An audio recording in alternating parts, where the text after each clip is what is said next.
Bismillahirrahmanirrahim. وَلْتَكُنْ مِنْكُمْ أُمَّةٌ يَدْعُونَ إِلَى الْخَيْرِ وَيَأْمُرُونَ بِالْمَعْرُوفِ وَيَنْهَوْنَ عَنِ الْمُنْكَرِ. Alhamdulillah wassalatu wassalamu ala rasulillah mabad. Allah berfirman, wajahidu bi amwalikum wa anfusikum. Berjuanglah kalian, berjihadlah kalian melalui hartamu dan dirimu. Hampir semua ayat-ayat berjuangan dan pengorbanan itu dimulai dengan bi amwalikum, harta kalian, harta kalian. Saya mengajak secara praktis dan kami sudah buktikan. Rp1.000 itu bisa luar biasa dahsyat. Bisa beli mobil, bisa buat kuburan, ya, bisa membangun masjid. Uang 1.000. Mari kita satukan uang 1.000 kita. Nanti kami jemput di rekening ini, insya Allah bisa kita buat. Di rekening ini insya Allah kita buat sebuah kekuatan umat dengan Rp1.000. Rp1.000 dahsyat. Assalamualaikum warahmatullahi wabarakatuh. Ya, saya melihat ini Pak memang penting. Banyak di antara kita yang belum paham betul hak jamak, hak kasar. Kapan jamak, kapan kasar. Tidak semua jamak itu Pak kasar, dan tidak semua kasar itu jamak. Meskipun pada umumnya yang dijamak itu juga yang dikasar. Tapi kalau kita rinci, sholat kita itu ya ada 5 sholat 5 waktu ini, ada 3 ini jamak dan kasar. 3 ini duhur, asar, isya itu jamak kasar. Duhur bisa dijamak, bisa kasar. Asar bisa bisa dijamak, bisa kasar. Tapi maghrib ini hanya cocok dijamak tapi tidak bisa dikasar. Yang paling istimewa subuh. Subuh tidak ada jamaknya, tidak ada kasarnya. Dan itu kalau kita perjalanan, terhapus salat sunnah yang 5 waktu itu. Sebelum duhur sudah duhur, sebelum asar, sebelum maghrib sudah maghrib, sebelum isya sudah isya. Hilang itu Pak. Apa hilang?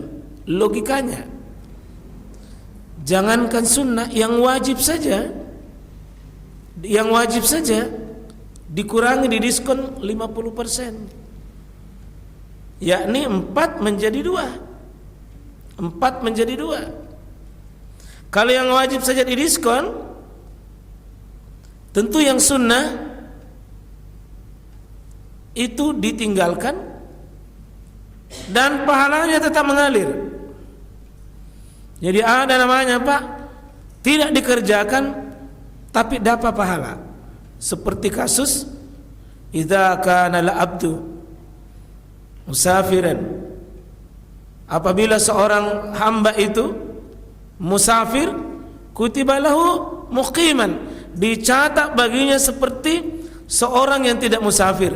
Kalau memang kita terbiasa sholat sunnah, tiba-tiba perjalanan tidak dilakukan, tetap dapat pahala Pak.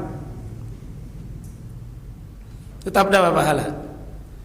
Siapa yang sering berjamaah di masjid, tiba-tiba dia sakit lumpuh, tidak bisa ke masjid, dia sholat duduk di rumahnya, sholat baring di rumahnya, sampai dia bertahun-tahun dia sholat duduk, sholat baring di rumah, tapi pahala berjamaah dia tetap dapat. Kenapa? Pahala kebiasaan. Siapa yang sering salat sunnah sebelum duhur, sudah duhur, sebelum asar, sebelum maghrib, sudah maghrib, sesudah isya, dia lakukan. Tapi begitu perjalanan dia tinggalkan, dia tetap kutiba lahu, dicatat baginya kama muqiman, sebagaimana seorang mukim. Itu pentingnya Pak, membiasakan. Siapa yang teratur mengaji, Tiba-tiba Allah cabut kemampuannya mengaji, pahala mengajinya jalan terus. Butuh melatih itu Pak, kebiasaan yang baik.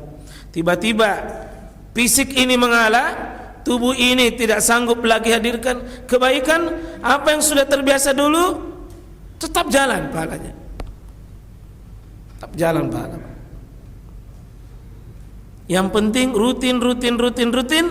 Hanya karena mengalah fisiknya, maka dia tidak melakukannya, pahalanya jalan. Ini seorang musafir, sholat sunnah ditiadakan kecuali qabliyah subuh. Kenapa qabliyah subuh tidak hilang? Karena ini subuh hakikatnya tidak diganggu, tidak dijamak, tidak bisa juga dikasar, maka tetap dia. Duhur pasangannya asar, asar pasangannya apa? Pasangannya asar? Ulangi dulu. Duhur dipasangkan dengan asar, asar dipasangkan dengan duhur. Yang bilang maghrib, maghrib pasangannya isya, isya pasangannya jangan bilang subuh.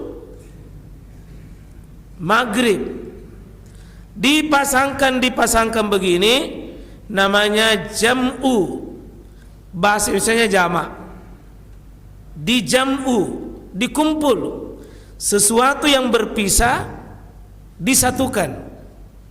Duhur asar itu aslinya berpisah, tapi karena perjalanan seperti Nabi ini, ya, kami lakukan ini Pak, kurang lebih 4.000 jamaah, masih banyak yang bingung-bingung, masih banyak yang bingung. Kalau bapak di sini sholat duhur asar, berangkat misalnya jam 1 siang, oh berarti duhur di sini, duhur di sini. Kalau duhur di sini, tarik itu asar di waktu duhur, tarik asar di waktu duhur, digabung supaya tidak menghalangi perjalanan tak dunia tak hanya gara-gara sholat asar. Kemarin saya ke Sidrap, tiba sholat asar kira-kira kalau orang berangkat jam 1, ya kira itu dipangkep. Tiba asar, supaya tidak menghalangi tarik asarnya ke waktu duhur. Tapi ini hanya jamak, hanya jamak. Kenapa? Karena belum melakukan perjalanan, baru rencana perjalanan. Begitu juga kalau pulang dari kampung, dari Jawa, dari Sumatera, dari mana saja, sudah sampai di rumah, sudah sampai di rata, hanya berlaku hukum jamak, tidak boleh hukum kasar. Nah, kami berangkat kemarin hari Jumat, ya tetap kami perlakukan Jumat. Kami kasar sholat asar, tapi kami tidak jamaah. Ini satu pendapat Pak ya. Kalau berangkat hari Jumat, saya belum dapatkan riwayat Jumat dipasangkan dengan asar, belum saya dapatkan. Kalau ada yang dapat ya itu mungkin kias. Jadi kalau sholat Jumat, tiba waktu asar, cuma karena perjalanan maka berlaku hukum kasar. Sholat kasar tapi di waktu asar, karena Quran mengatakan wa iza darabtun fil ardi falaisa alaikum junahum an taksuru minas salat. Apabila kalian melakukan perjalanan, jadi perjalanan baru bisa kasar, itu tidak mengapa melakukan ringkas 4 menjadi 2, tapi tidak jamak. Ini yang saya maksud. Tidak semua jamak itu bisa dikasar, dan tidak semua kasar itu bisa berlaku hukum jamak. Seperti kemarin hari Jumat berangkat, ya, tetap berlaku Jumat nanti sholat asar. Ini satu pendapat, Pak.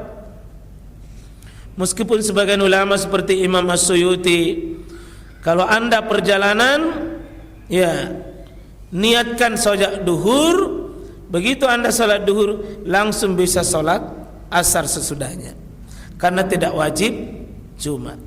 Ini satu penjelasan tambahan, Pak, karena baru-baru kami alami dan tiba juga pembahasan tentang musafir di sini. Jadi boleh, Pak, ya, musafir bisa jadi imam, bisa musafir jadi imam.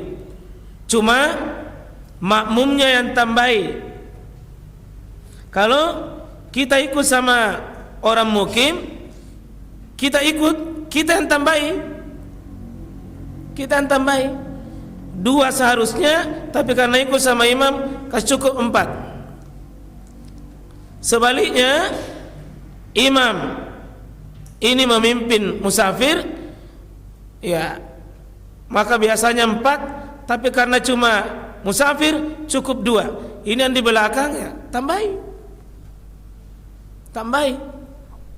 Saya pernah begitu memimpin sholat, bila maaf saya musafir, bilang kita mustaz barakakna. Saya naik, dia bilang sebentar bapak, kalau saya salam bapak naik, bapak lengkapi, sempurnakan. Begitu saya salam, ada juga jamaah begitu saya salam tongi tapi baru naik. Belajar aku, butuh belajar.